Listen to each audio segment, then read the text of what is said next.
What's up, everybody? Welcome back to the friggin' podcast. I am literally so excited to be here. I could barely contain myself. If you are watching this on YouTube and you're new to me, I have notes. You're going to literally see me looking and like reading and referencing off my notes. This is for the benefit of all beings so that I don't go on a million friggin' tangents. And after 5 years, we are going into our 6th year now. We finally have transcriptions. I am super excited about this. You can get the transcriptions for all of our episodes from now on our show notes pages. The show notes page is always going to be untameyourself.com/ and the number of the episode. So this one, for example, is untameyourself.com/346. That's 346. So I'm super, oh my God, I probably should just stop saying how excited I am, but I missed you people. I got so many notes over the when was the last time I posted a podcast episode? September of 2020. So it's been a solid like 8 or 9 months, maybe more than that. And I've gotten so many notes from you all telling me you missed the show. So many people have just like gone back, re-listened to old episodes. That's something our audience has always done, like multiple listens to different episodes, which is great because obviously each time you listen, you're going to hear something different or something that you heard before that impacted you will land differently. So I love that. And I started talking about something recently that I have been calling the 4 disconnections.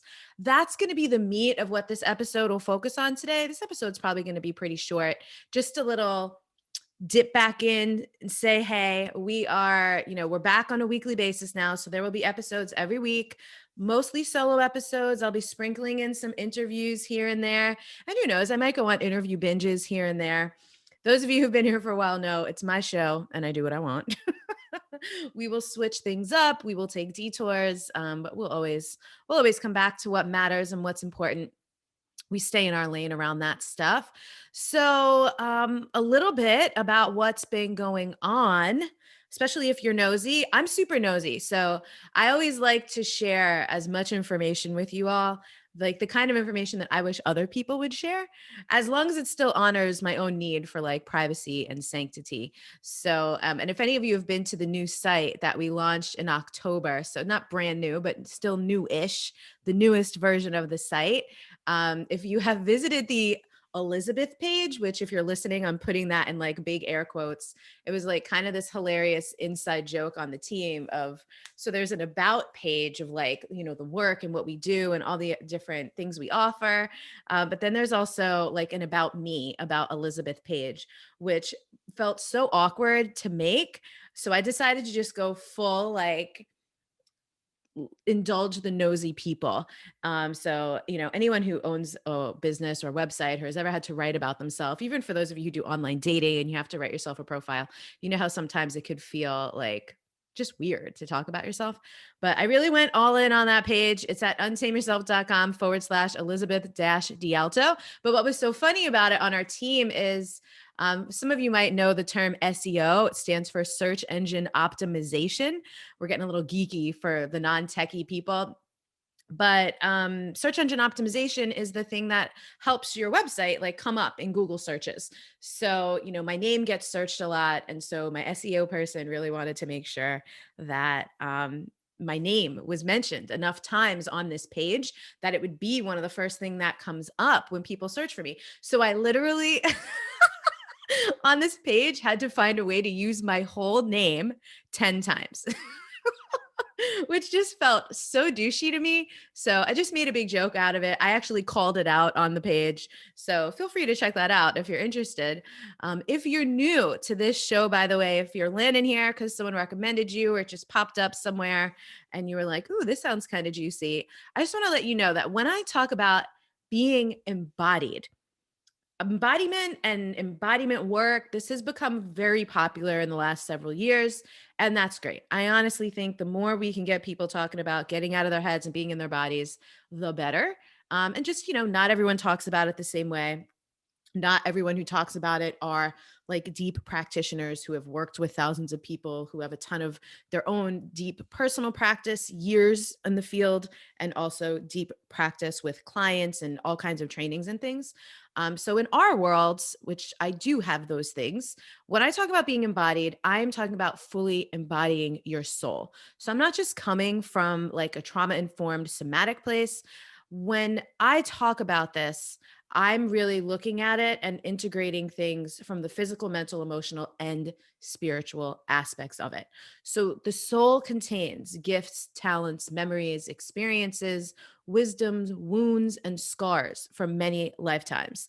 And to be clear, because I posted about this recently and someone asked me about it, I am not saying that the soul is wounded or scarred. I said the soul contains wounds or scars. The soul itself does not get wounded or scarred, but it will carry forward into the next lifetime whatever still needs to be resolved, worked out, or transmuted from the previous one. So that's what I mean by that.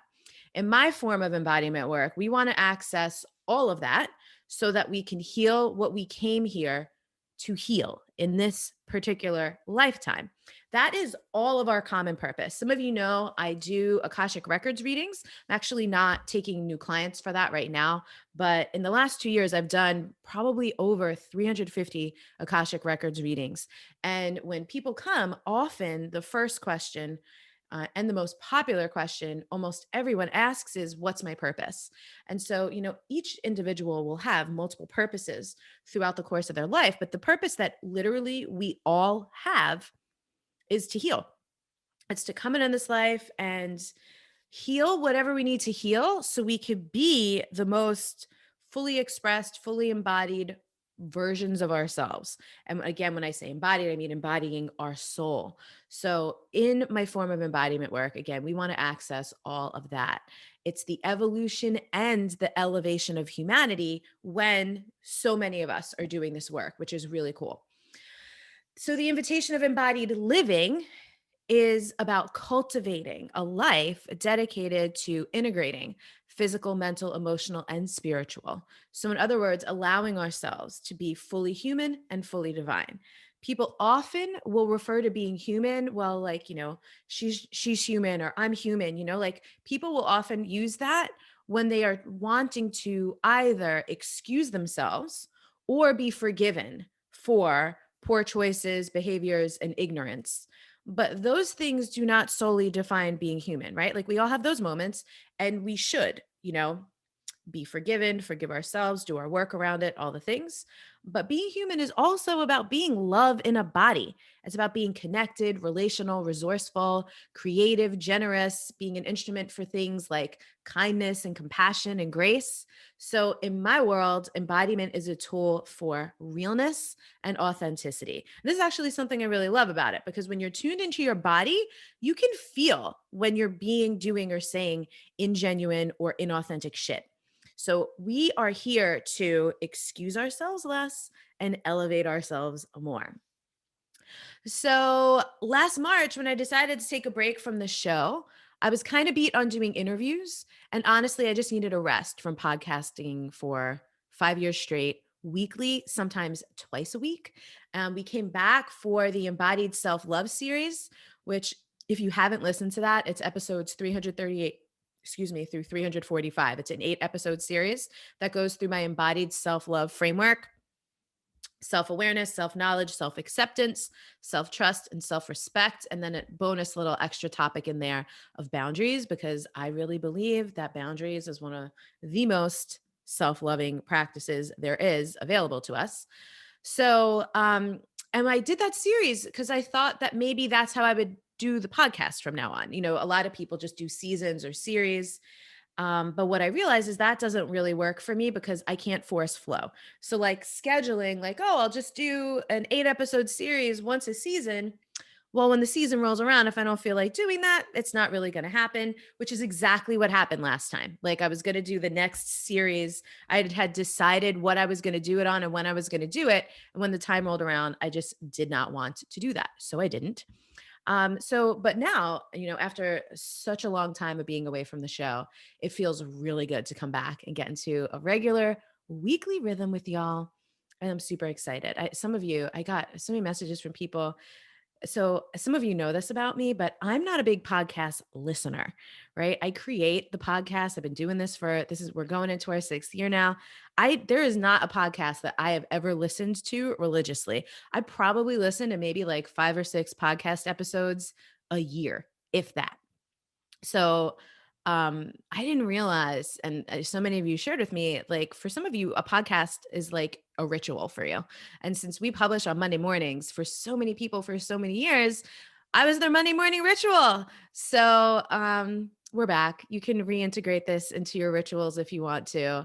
And, one of the things that's always made this show great is following my own callings and curiosities. It's the wild soul way, it's the untamed way. And that's really what embodied living is all about. So, systems and structures are super miraculous in a lot of ways, liberating even, but they could be constricting in others. So, again, I'm excited to commit to a weekly rhythm. And again, mostly solo episodes. So I could just riff on, what's going on, what's on my mind, what's coming through, and then interviews here and there, not on any specific or promised schedule, with people who I want to talk to when I want to talk to them. So couple other things that happened during the time off. Some of you follow me on social media, so you'll know some of this. During the time off, I moved to Oakland, California. I'd been living in Southern California for about 8 years, and I popped up to Oakland. I thought I was going to friggin' love it here. And to be honest, I do actually love it. But time's up for me on Oakland. I realized probably about 2 months ago at the time I'm recording this, that when I'm dating, whenever I meet a man from the East Coast, I get so excited to meet an East Coast person. And as well, part of the reason why I moved to Oakland is because it's the most East Coast feeling place on the West Coast. So I had to just surrender to that. I love the East Coast. I'm an East Coast person. It's much more my vibe. There's so many amazing things and amazing people on the West Coast, but like, especially after a year of pandemic, being isolated, not being able to see my family for like a year and a half, I was like, damn, girl, it's time to go back to the East Coast. Now, I don't want to move back to New York City. I'm not trying to be in the Northeast. Also, what happened as well in October as I started doing this really deep ancestral healing work and really reconnecting with my own ancestors. And so, for those of you that don't know, my ethnic makeup, it's a little complex and mixed. I am Puerto Rican. My dad's whole side of the family is from Puerto Rico. And his dad was actually Italian and Puerto Rican, which is where the last name DiAlto comes from. That was my dad's last name, but his dad was never in his life. So for all intents and purposes, my dad was raised Puerto Rican. My mom, her father was Italian, and then her mother was German and Irish. So those are all my lineages. And so I was feeling into, what was my soul really craving? What kind of place do I want to be in? Where on the East Coast? For me, I always love and need to be near water. And so, one of my gripes with the West Coast is I do not love the Pacific Ocean. I want to be near a warm ocean that I can swim in and immerse myself in. And that is not the Pacific unless you're in like Hawaii. Even in Southern California, it doesn't really get super warm, even in the summer. So I was like, okay, a place that has always intrigued me is Miami. I've been there a couple of times. The Latin culture there is amazing, and it's like my Latin culture. It's like Caribbean and South American. And that ocean, part of the ocean there, the Atlantic Ocean, is literally the ocean many of my ancestors lived and worked on and communed with. And some of you also know I'm an avid Latin dancer. Salsa and bachata are my great loves of my life. So I'm moving to Miami, y'all. I'm going to move this summer. I'm actually going to break my lease, move to Miami. Maybe I'll stay there for a very long time. Maybe not. All these moves. Some of you have been following me for a while. And so, I've moved, God, probably like 12 times in the last 10 years, maybe even more than that. And that's kind of part of the mystical life. In 2013, I really surrendered to life as a mystic for the most part, right? Following my soul's calling. My friend Rochelle calls it living my life as an experiment. I was pretty sure I wasn't going to want to have kids. So I knew I would have a lot more freedom and flexibility than some people have. Of course, there's privileges rolled up in that, being a business owner, being an entrepreneur, um, being a what I call ethnically ambiguous person, it's very easy for me to move in and out of different types of spaces. Like people of color take me in, white people take me in, even though they don't always know where to put me and always want to like fetishize or exoticize me and like ask me what I am. Um, so my moves have been there's just factors that I know other people would have to consider in moving like that I have not, which I take as, a great blessing and also a great privilege that I should be using if I have the opportunity to. So I have bounced around a lot. I'm hoping to be able to put down roots in Miami. It feels really exciting to me to just be like a 3-hour flight away from my family in the Northeast and then just a 2-hour flight from my family in Puerto Rico, and we'll see what happens. So wish me luck. Maybe I'll meet my husband on a dance floor in Miami. So that's just some behind the scenes stuff that's been going on, some personal things. And in the business, oh my God. So some of you listening here are members of the Embodied Living Center. So I started beta testing the Embodied Living Center last year in March, actually before COVID started. And then once COVID started, it was like, damn, boy, am I glad we're already doing this. It was meant to be an online movement studio basically for my embodiment practices, mainly wild soul movement. But at the time, I was also in a training for erotic movement. And I decided to integrate that into it. Plus, I do meditations in my groups and with my clients all the time. So basically, what's evolved over the last year and some change is this epic membership community that I'm obsessed with. Our members are obsessed with it. It's super fun. I mentioned it in the intro to the show. You can check it out at untameyourself.com/embodied living center. We are not open for registration right now, but we will open up in June, June 14th to June 21st. We will be open for enrollment again. So you can get on the wait list if you want to check that out. But I'm so in love with the Embodied Living Center. I could rave and rant about it all day, but one of the things that I want to just say that I love so much is to have like community gathering space. And when we get to the 4 disconnections, I'll talk more about community. But so that's been super fun. And then what I also started doing was just teaching monthly workshops. So there's again just so many things from running, so many different types of programs, retreats, immersions, working with so many different types of one-on-one clients, literally traveling all over the world to run Wild Soul Movement weekend workshops between 2017 and 2020, because I ran one in January in 2020. I ran like 21 or 22 of those Wild Soul Movement weekend workshops and all over the US, Canada. I went to Australia, I went to the UK, and just meeting and getting to be with and sit in rooms and circles with so many different types of people doing embodiment work.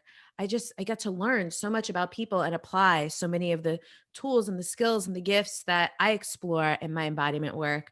And so our monthly workshops are now just ways to share like snippets of that stuff in really accessible ways without people having to like come to a whole weekend workshop or do a whole course or program or anything like that. Something else I've really been working on for the last few years in the business is just making things really accessible. So even with the Embodied Living Center, it's $44.99 a month. And we also have sponsorships. We have a community love fund. Um, so if someone can't afford $44.99 a month, we find a way to get them in eventually. Otherwise, and for people for whom that is like a no-brainer, it's great. And then with our monthly workshops, we do sliding scale. 11, 22, or $33 for these workshops. You get the recording, you can watch it whenever. The ones I've done this year so far, I did 2 different dating workshops. I did a dating workshop in February and people loved it so much they wanted a second, like a deeper dive into online dating specifically. So we have 2 dating workshops. I did a workshop on getting down with your divine support squad. So this is really for people who want to have, again, that mystical, that direct connection with God, source, goddess, the universe, the great beloved, the divine, whatever it is that you call it. Maybe you have a name of your own for it. And so we did a workshop on that. By the time this episode airs, there will also be a workshop up on courageous conversations. Those of you who have been around for a while might know that I self-published a book in 2015 called Untame Yourself. And if you've ever written a book, you know that like you can never anticipate what's going to be the most popular chapter of your book or like the couple of things that people like really use and message you about and share online and all these things. And for me in that book, it was my courageous conversations framework. So since it's like almost 6 years old now, I figured it was probably about time to like update, refresh, and revisit that. So that's what we did in the courageous conversations workshop. And then in the month of May, our most popular mantra ever in Wild Soul Movement is less control, more magic. I wrote that one back in 2013. Um, it's under the topic in Wild Soul Movement of trust. Or maybe it's under surrender because the thing is, it's kind of both, right? Those of you watching on YouTube, I'm showing you, I have two tattoos on both my biceps. One on my left hand side says allow, comma, beloved. And the one on my right hand side says under grace. These are literally my reminders about the strength in surrender and trust, like putting things in the hand of the divine, listening, praying, meditating, trusting, developing that faith, and really following the callings of whatever divine guidance someone has access to, as well as the soul's wisdom. And so that's how I live my life. And you all know this if you've been here for a while. And if you're new, I just want to remind you, anything I ever share here is just offered as something to like chew on, try it out, feel it out, see if it resonates for you. If it doesn't, it's totally cool. I have no expectation that people will ever, agree or align or resonate with everything that I say or share here. And it's actually important that you don't. Like critical thinking and analysis are very important, right? Like I have my own values, I have my own priorities, I have my own beliefs, you have yours. Where they might overlap, great, and where they don't, that's also great, okay? Just because I'm the one with the podcast here doesn't mean I'm right about things. Feel free, please disagree with me, ditch things that again don't resonate for you. But just take what does, right? Take what does, use what does. That's why I say in the show intro, like, I hope you find exactly what you need, exactly when you need it, and also have the boundaries and discernment to just go ahead and skip on over anything that you don't need, that doesn't work for you. So, that is just, it's so important to me when it comes to embodied healing and self-liberation, like I was saying earlier, to make it as accessible as possible. So and also kind of feel into what people are going to want. So with the less control more magic workshop, I decided to break that one up into two different workshops: less control and more magic. Less control is literally exactly what it sounds like, for people who struggle with needing to control everything, or they're super stressed or super anxious or like very clingy and attached to things. Less control is going to be great. And then more magic is basically my version of manifesting. Those of you, again, who have been listening to the show for a while know that I'm not into the law of attraction. I am, though, into manifesting, raising our vibration, elevating our frequency, becoming a vibrational match for the things that we say that we want. But one of the biggest things around that is I just firmly believe that when we align with our soul's desires, that's real magic, right? Because that's the magic that like our soul, that the divine wants for us as well. And then we get to enact my favorite Rumi quote, what you seek is seeking you. Rather than just trying to like manifest all kinds of like material shit or our best lives. Meanwhile, there's people out in the world living their shittiest lives. I'm not really into that. I'm into manifesting things that really help us contribute to collective healing and liberation, which of course requires that we do our own embodied healing and self liberation work. So that's the other workshop. I haven't planned the workshops yet for the summer, but we're going to have some juicy stuff coming up. I've got some guest teachers coming in. So this is what I love about the Embodied Living Center. Those of you who are into human design, I'm a manifesting generator. So it actually is important for me to be able to do a couple different things at a time. And so under the Embodied Living Center, I'm teaching different classes every month. I can run a workshop about whatever the hell I feel like every month, or whatever's like coming up in the community that seems like it would be relevant and useful for people. And because there's just always stuff streaming through me. And it's just super fun to like share again for whoever needs it, whoever it resonates for. And then all those workshops stay up on the website, or people who are Embodied Living Center members, they just get them for free, which is kind of cool. So let's get into the meat of the episode.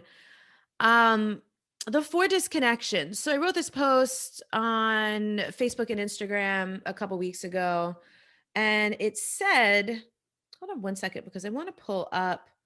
I don't remember if I added a caption to the Instagram post. Let me see that real quick. Nope, I didn't. I just said the Embodied podcast returns on May 10th. There's so much to talk about because I figured I'd be elaborating here. So, the 4 major disconnections wreaking havoc on our world right now are disconnection from soul, disconnection from source, disconnection from sufficiency, and disconnection from community. These 4 things are where true power comes from. By the way, a real you can't make this shit up moment. I actually recorded this podcast episode yesterday and the software I used like crashed afterwards. I couldn't save the episode. So I had to get up early this morning to redo it. But in the meantime, at the time I'm recording this, it's April 27th. There was just like, we're still in the energy of the full moon in Scorpio in the month of April 2021. And I was reading, a friend of mine had posted an astrology update about this full moon and what's going on with the planets and the cosmos. And one of the things, something to do with Pluto, I'm like an armchair astrologer. Once people start to get all into like conjunctions and this and that and all that stuff, like I'm out. Go to a real astrologer. But anyway, there was something going on with the planet Pluto and reconciling our relationship to power. And I'm like, that is so amazing because this is literally the rest of this post that I was talking about. So there's 4 major disconnections wreaking havoc on the world right now from soul, from source, from sufficiency, and from community. These 4 things are where true power comes from. People who are plugged into soul, source, sufficiency, and community do not need to dominate or oppress people or force anyone into the margins. They don't need others to be deemed or rendered powerless in order to feel powerful. And when people embody their true power, there's no need for false power or illusory power. So I just thought it was pretty amazing that yesterday's episode didn't work out. Here I am re-recording it after this morning, seeing that this period of time that we're in, which honestly they said lasts for like the next 5 months, is all about reconfiguring and recalibrating our relationship to power. So here we go. I love when I accidentally align with what's going on in the cosmos. So let's talk about disconnection from soul. Your soul is like the divine part of you. The way I see things and experience things is that, of course, like there's the divine, there's God. Again, choose your own label, title, whatever you want to call it.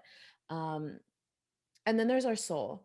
And our soul is that eternal part of us that is fully divine, right? That's traveled through all these different lifetimes, that's lived all these periods, had all these lessons, had all these experience, contains so much wisdom and contains so many things that we need to heal, gifts and talents. Like, you ever wonder? This is one of the things, I think it was like 2012 or 2013 when I read the book by Brian Weiss called Many Lives, Many Masters. And that was the first time I was really introduced to the concept of past lives because I was raised Catholic. So, as far as Catholics are concerned, you die, you go to heaven or you go to hell. Maybe you go to purgatory and hang out there for a little while and then go to heaven or hell. So, first time I was introduced to past lives, I was like, damn, I don't know if I believe in this. But after I read that book, I was like, it just makes so much sense. Especially when you think about some things that come so naturally to you. You're like, how the hell am I naturally so good at this? Um, some people think maybe those things are like gifts or blessings from God. It makes just logical sense to me that it's because I've spent lifetimes or a lifetime like doing it or mastering it or experiencing it or practicing it or whatever.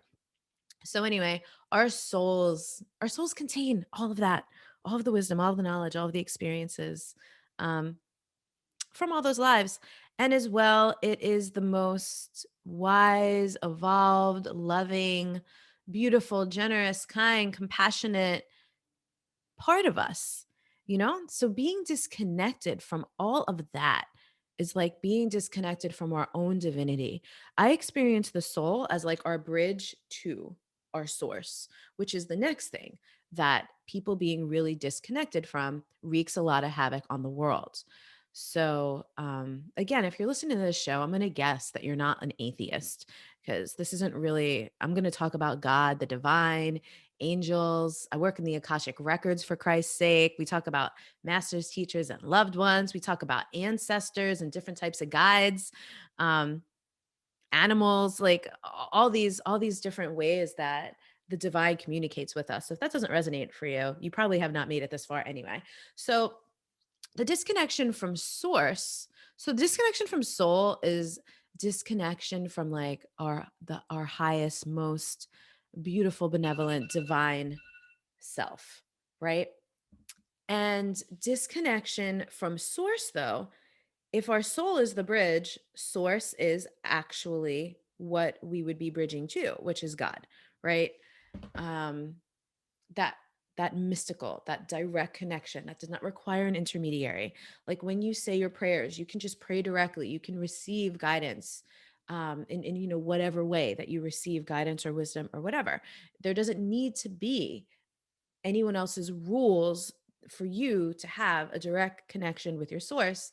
And the other thing I love about having a connection with source that I find is so important, which is why not having one wreaks so much havoc on the world, is this, like, especially in the US, this radical individualism, this radical self reliance, this thinking that we are responsible for every single friggin' thing in our lives is so exhausting.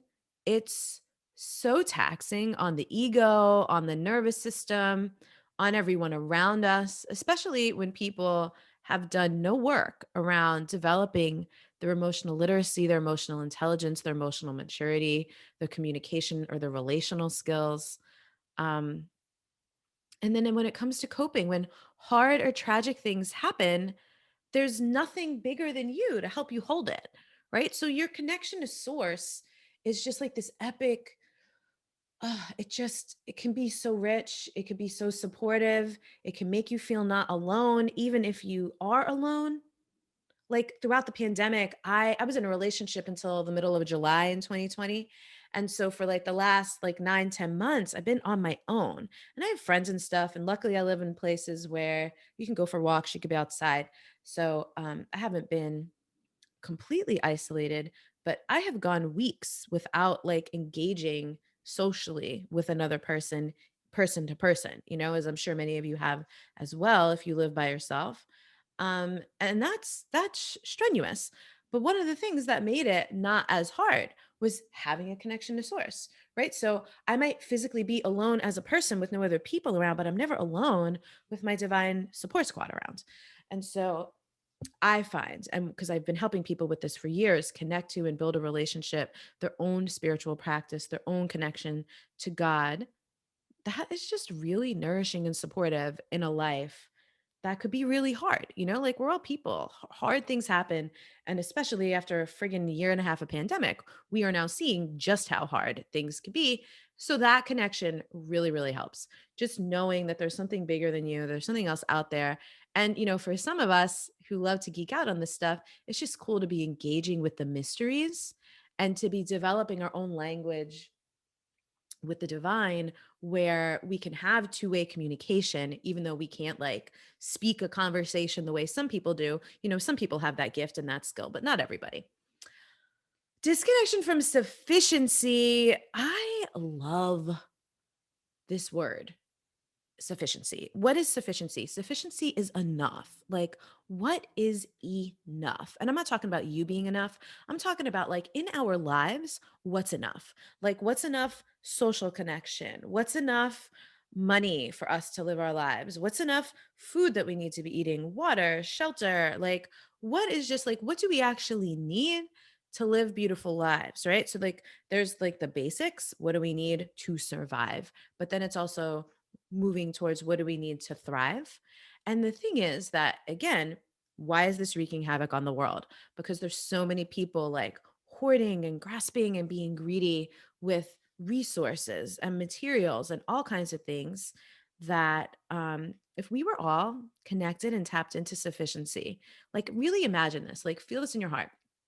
Everyone on the planet was tapped in and connected to sufficiency and met there, like there would, so many of our biggest issues, so many of the things that create violent and harsh and harmful conditions for so many people would literally cease to exist, because if we were connected to what's enough, what do we actually need?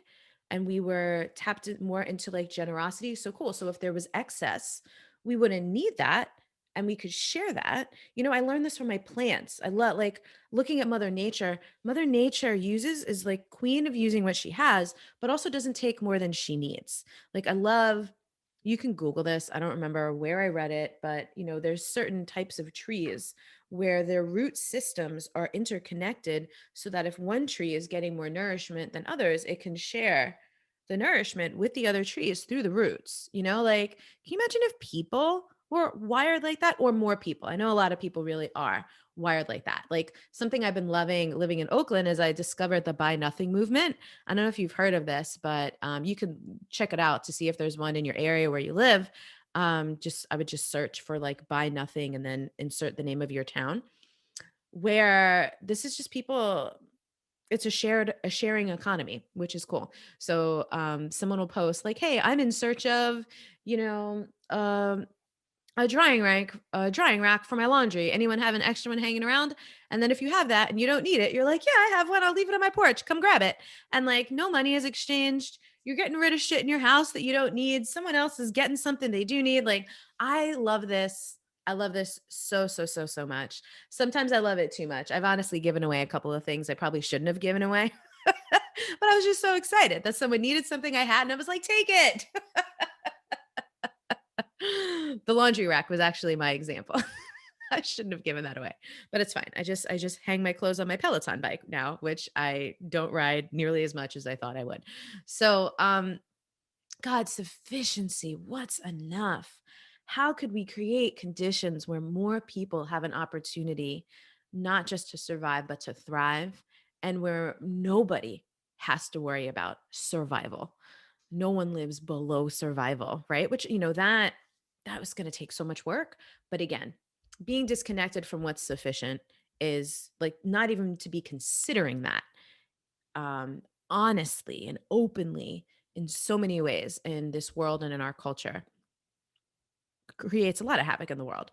And then the last disconnection is disconnection from community. And community looks so many different ways for so many different people, right? So this is one of the reasons why I'm obsessed with the Embodied Living Center. I love, in this kind of work, doing embodiment work, doing, physical, mental, emotional, spiritual healing work. Some of you can probably relate to this, especially if you live in an area that's not like a major city where there's access to a lot of this type of stuff, and maybe where the mindset of the general population is not geared towards these types of tools, practices, ways of thinking, focuses. Like, I've always lived in major city areas, so I've always been around, all types of things like this. But I know a lot of people who live in more rural areas, or who live more so in like middle areas of the country, or the South sometimes, don't. And by the way, I'm referencing the US, and I know this is also worldwide. Don't always have access to like groups of like minded or like hearted or like souled people. And so to be able to have a space online where people can come and just like be their whole selves is my favorite thing. Like, there's so many people in the Embodied Living Center who are like, honestly, this is the only place where I feel like I could be my whole self. Or I'm more comfortable with you people who I've never even met in my life and I only connect with online than, some of my own friends and family. So like, that's community, right? And there's different types of communities. Sometimes there's communities for activism, for organizing. There's communities for those of you that are mom. Maybe you have like mom communities for resources like that. For those of you that are professionals in certain industries, there's communities for what you do and professional development and stuff like that. So all kinds of community, but especially the closest, like the inner circle kind of community, the community that holds you, the community that supports you when you need something.